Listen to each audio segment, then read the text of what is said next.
Hey everyone, welcome back to the channel. Today I'm addressing this question that I got on another video. Are aromantics born that way, or are they created that way through their life experiences?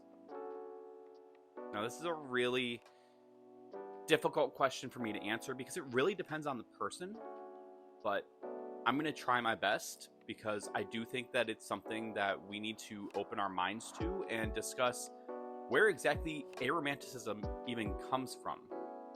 First, let's talk a little bit about what aromantic means. Aromanticism is a romantic orientation where someone experiences little to no romantic attraction to others. It's important to know that aromanticism is a spectrum. So people on the aromantic spectrum might still experience romantic attraction in different ways or under certain circumstances. Now, the question of whether aromantics are born this way or created this way through life experience is essentially asking about the nature versus nurture debate.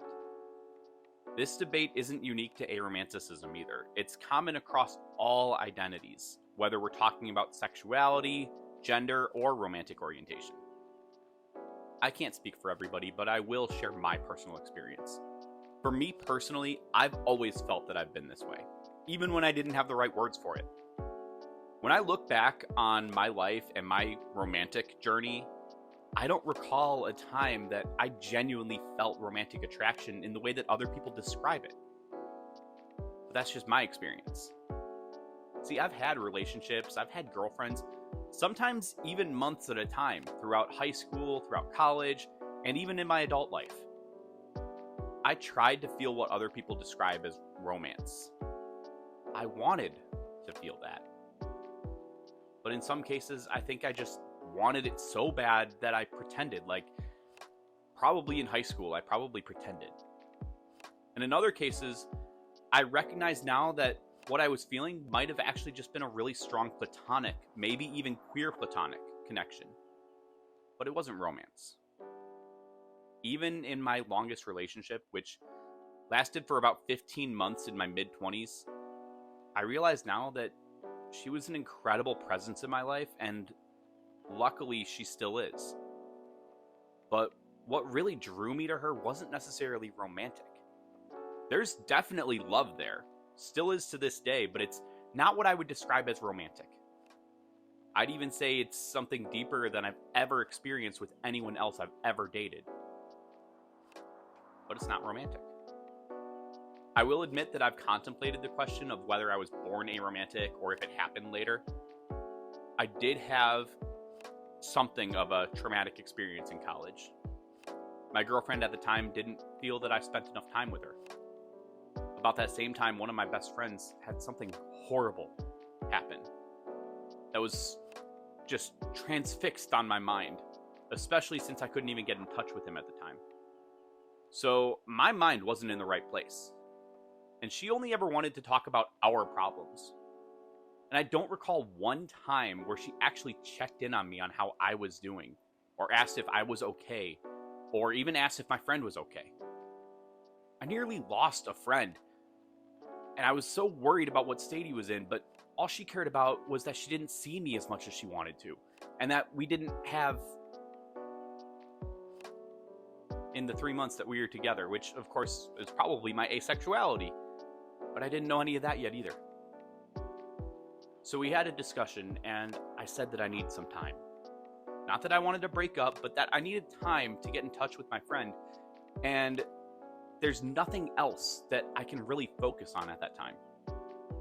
So a few days pass, I hear from my friend, find out he's okay, though he's still pretty rattled, but he's okay.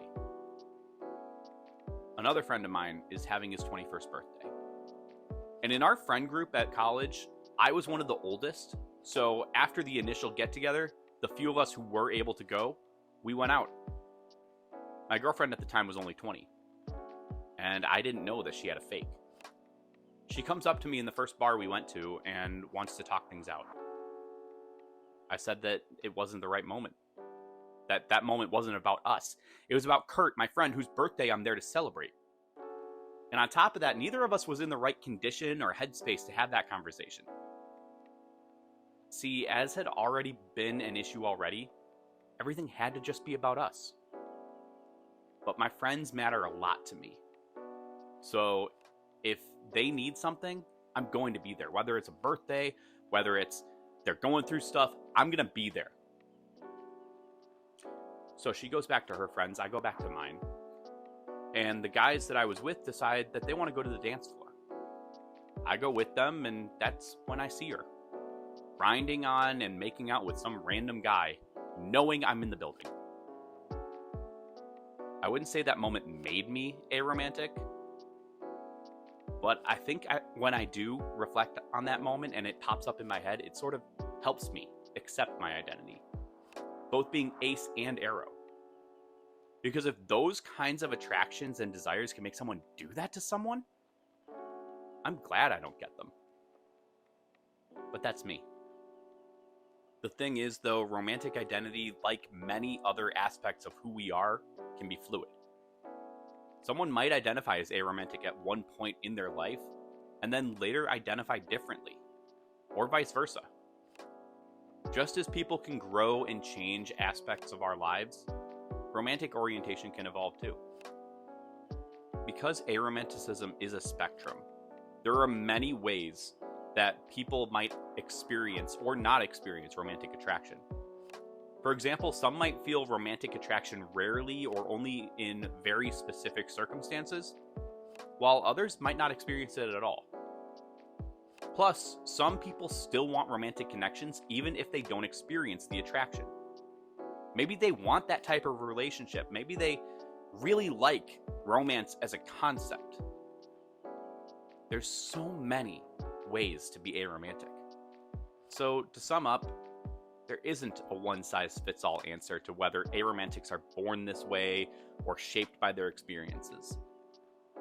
It can be a mix of both. Or it can be entirely one or the other.